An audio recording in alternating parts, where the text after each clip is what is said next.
Alright, episode 51 of the Plan Zoo Experience, and today we are talking about the emu. I am quite excited because researching this animal led me down an absolute rabbit hole that we will not be going into today, but has convinced me to write down a thesis, and we'll see if I actually follow through with that. Anyway, it's going to be a very simple exhibit today. I didn't really have a lot of inspiration this time, but it's going to be a simple, clear area that you'd be able to check out. I did decide to do domes this time. I feel like it'd be pretty cool. However, probably not safe IRL, but oh well. So, let's get into the animal itself. The scientific name of the emu is the Dromaeus novahollandia, which is Greek for the racer, just like with the dromedary, its scientific name being the runner, so it's quite similar, probably the same, but... And the Latin term for New Holland, which was the name of Australia before the British took it over. The same thing happened in New York. It was known as New Amsterdam, and, well, Britain took it over. Oh, Britain. So much to say. Anyway, the name emu is thought to come from the Portuguese word ema, which is used to denote large birds like cranes and ostriches, which makes sense. It is the second largest bird, reaching 4 feet 11 to 6 foot 3. Is the fifth heaviest bird in the world. It is lighter than the two species of ostrich and the north and south cassowary, which is interesting, seeing how they are smaller. Now, when it comes to the animal's behavior, this is where I was actually quite interested. Turns out they have a very well documented and studied behavioral pattern, and we'll get into it a little bit right here. First and foremost, they are extremely sociable and will gather in mobs when not in the breeding season, when males get aggressive. And these mobs can be massive at times, and we will get into how big they can be later on in the video. Another interesting part of their sociology is actually their sleeping patterns, which was surprisingly well documented. Alright, go off Australia. So, while sleeping, the emus position themselves in a way to look like soil mounds. So, they'll kneel down, have their backs up, it's got that interesting shape to their backs, and then they'll tuck their heads back to just look like an extra ball of soil on top of the mound. Now, some of the young will lay their heads straight down, and it looks absolutely doofy. I do love it, though. It was adorable. But interestingly, this is to hide from predators, which are lacking in the modern day. They also have a strange sleep pattern.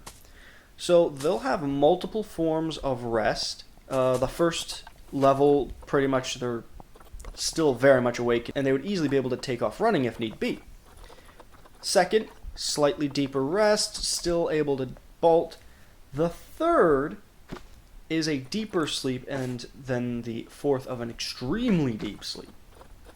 And usually, these moments of sleep will be intermediate. So there'll be about 90 minutes of deep sleep, and then they'll wake up for about 10 to 20 minutes to forage or to poo or anything like this, and they'll sleep for a total of 7 hours a day, alternating between the 90 and 20 minutes. There will also be a sentry keeping eye just in case they get snuck up on. Now, the species is mostly herbivorous, and they are also known to be somewhat insectivorous as well. However, they do seem to prefer acacia, caswarnia, and other grasses. Now, I spoke about the predators that they may be attempting to look like a dirt mound to avoid. However, they're almost all extinct at this point.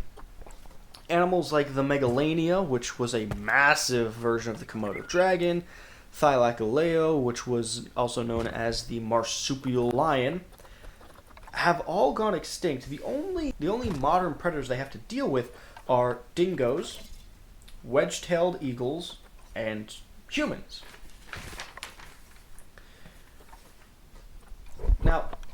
while they do prefer to run, and when they do run, it's quite hilarious. They make a little jumping, almost like an animation in a video game. They like jump and kick their legs. It's adorable, but also those legs are absolutely dangerous.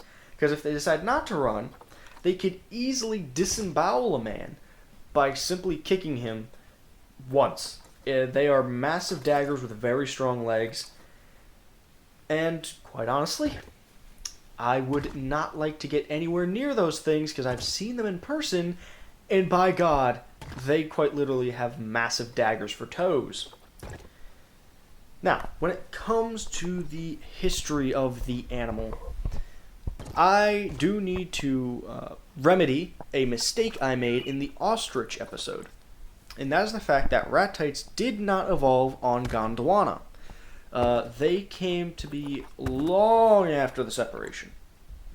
The oldest species of animals that are connected to the ratites are known as lithornithids, which branched off roughly 60 to 65 million years ago.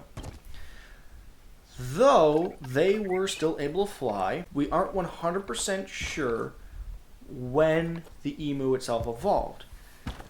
Now, the oldest fossil we found of an emu species known as Dromaeus ossipus, which was thought to be roughly 6 million years ago. This path of evolution led me down a rabbit hole and a half. The reason I say that is Lithornis was only ever found in North America and Europe.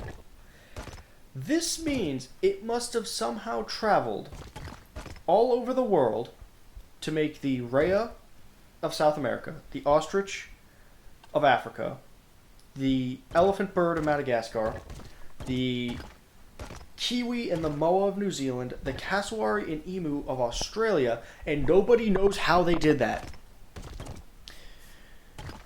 So, I'm currently writing a thesis about how I think they may have done so, because some of the connecting genetics do not match up with the things you understand, and I don't want to get too far into it, because we're talking about the emu and not all the other ratites. So, we're going to move a little bit further in history. We're going to talk about the Aboriginal view on the emu.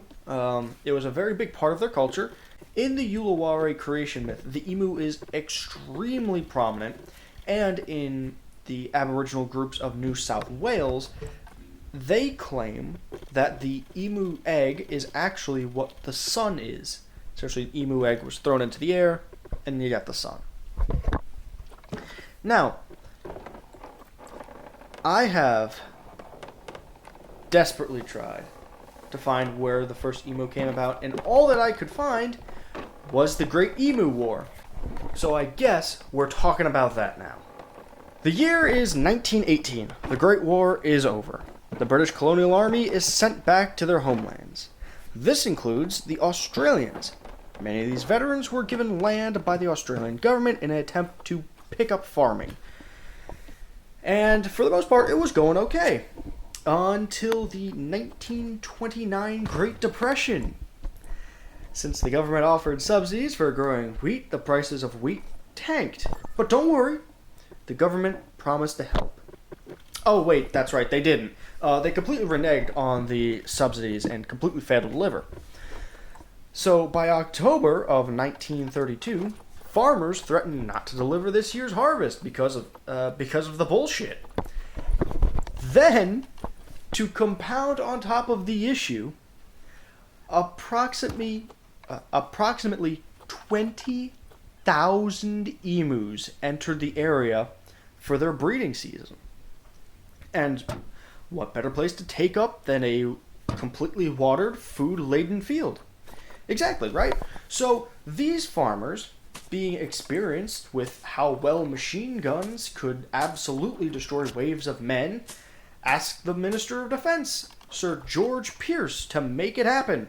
So, as requested, Said Sir Pierce sent out Sir Gwynedd Purves Wayne Aubrey Meredith and his two subordinates, Sergeant S. McMurray and his gunner, J. O'Halloran. They were sent out with 2 Lewis guns and 10,000 rounds of .303 British to slaughter these stilt turkeys. And, of course, collect 100 pelts to turn into hats for the horsemen.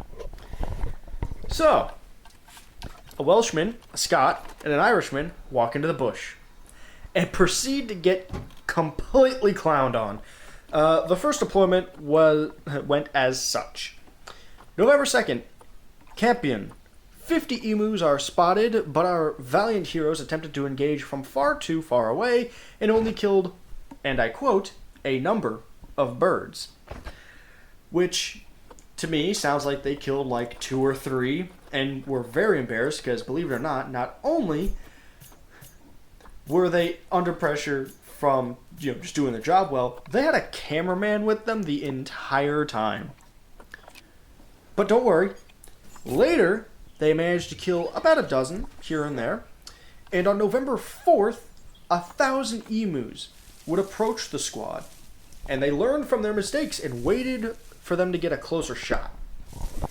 And it would have been a massacre if the fucking gun didn't jam after only 12 confirmed kills. At one point, they even tried to mount the gun on the back of a truck, but unfortunately the Toyota Helix wouldn't be invented for about another 34 years, so that shit didn't work. At the end of it all, anywhere between 50 to 200 birds were killed.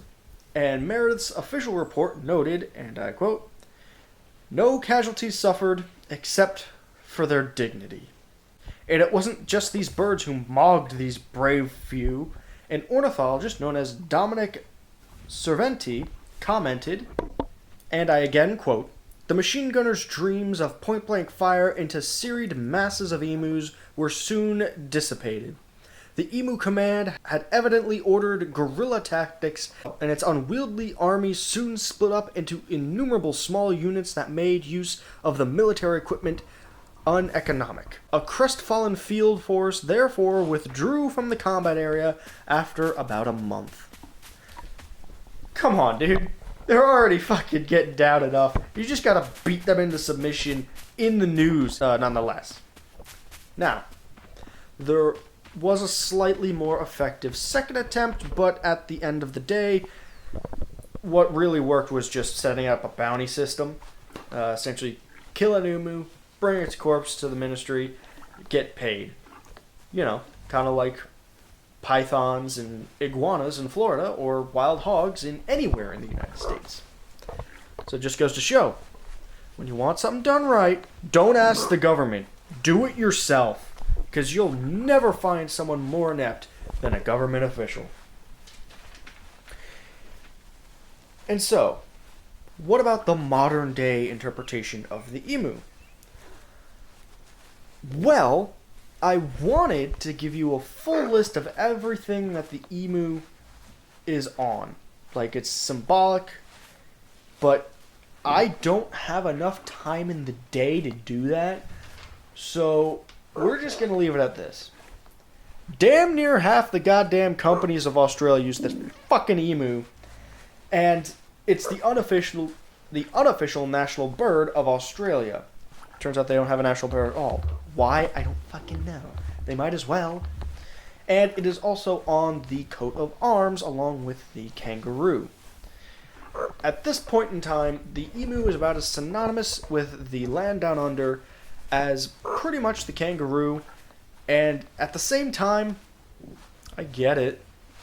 I mean, it's kind of fucking ugly, but it's much more abundant than the cassowary. But anyway, that's the end of this video. As you can see, we made a nice... Actually, I think it looks very good from a natural perspective. When it comes to an exhibit, probably could have been better. But, I'm sure I'll have better ones in the future. Maybe the next one. That's about the Eurasian lynx, which I love lynxes, so I think it might be pretty good. Anyway, thank you for watching. If you enjoyed the video, please like, share, you know all that stuff. Go outside, touch grass, hug your loved ones, drink water, and bye-bye.